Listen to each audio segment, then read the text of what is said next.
what's been critical for us on utilization is our connection between OmegaCube and Machine Metrics, which is our machine monitoring. That actually just gives us, how much of the day is the machine running, right? Super, super important information for a manufacturer, especially with higher expense equipment, higher capital investment. We didn't have Machine Metrics before Omega. That's what I'm trying to think. It's like if we maybe had it before.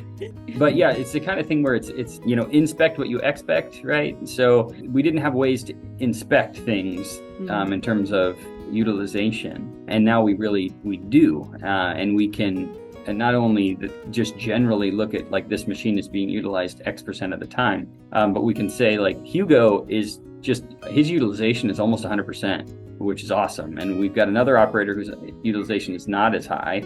We need to have Hugo talk with the other operator or whatever. We're about to implement an incentive program for our operators that would be completely impossible without the data. We're actually going to bring incentives to, and it's a quality and productivity combination incentive that'll be based on, production from data that we're getting from OmegaCube.